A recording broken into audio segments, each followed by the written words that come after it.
Maybe you're doing your job, but why you gotta stop me from doing mine? Because if you're willing to go through all the battling you gotta go through to get to where you want to get, who's got the right to stop you? I mean, maybe some of you guys got something you never finished, something you really want to do, something you never said to somebody, something, and you're told no, even after you pay your dues. Who's got the right to tell you that? Who? Nobody. It's your right to listen to your gut. It ain't nobody's right to say no after you earn the right to be where you want to be and do what you want to do. Sometimes you just gotta accept that certain things will never go back to how they used to be, because certain people will never go back to who they used to be in your life. You gotta stop hanging on to someone who has let go of you. Stop losing yourself to someone who has already left you. Forget trying to find closure. Forget trying to find understandings to their reasons. Stop focusing on them and start focusing on you. They ain't worried about you, so stop checking up on them. They moved on with their life. It's time for you to move on with yours. If you can't give all of you because of what they did to you, they're still controlling you. They ruined your past. Don't give them the power to ruin your future. Your biggest enemy is you.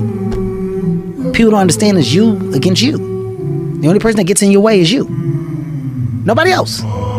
It's you. If you want to learn a new skill, then go be terrible at it. Trying to do well at something you've never done before comes with a bunch of problems. You have an imagined idea of what doing well looks like, but you don't actually know what it is. Trying to do well at something is stressful and distracting from the actual skill you're trying to learn. And if you do badly, when your goal was to do well, then you'll feel bad and you might not want to try it again. Instead, go ahead and do it badly. For example, if you're learning to dive off a diving board, at the beginning, any dive that doesn't result in injury is a good dive. It doesn't matter what your form is. If you're learning to play chess, then your goal is to stay in the game, not win. Because time spent in an activity results in natural improvement. Because doing something badly is the fastest way to learn how to do something well. Three type of people you need in your life. You need the inspired, the excited, and the grateful.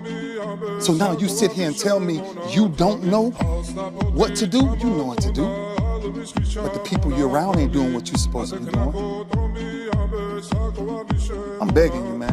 I'm begging you from a man's heart. Let go. Let go. Let go of these people who you know aren't for you.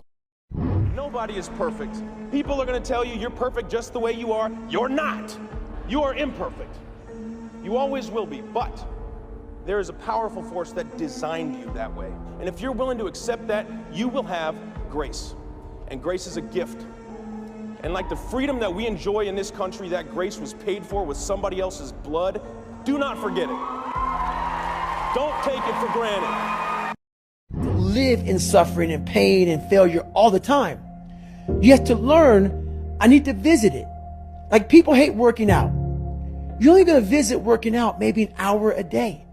23 other hours of the day, you're not in it. But how you become in shape is you must visit suffering, visit working out 1 hour a day. Visit suffering 1 hour a day. Visit your past failures 1 hour a day. The relationship with it is the answer. It took me 14 months to save up $5,000. It was, at that time in my life, one of the hardest things I'd ever done.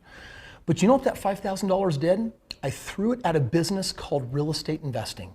It bought me a house with a basement that I could rent out, and that basement covered the entire mortgage. It meant that my wife and I, we eliminated our biggest expense. We lived for free.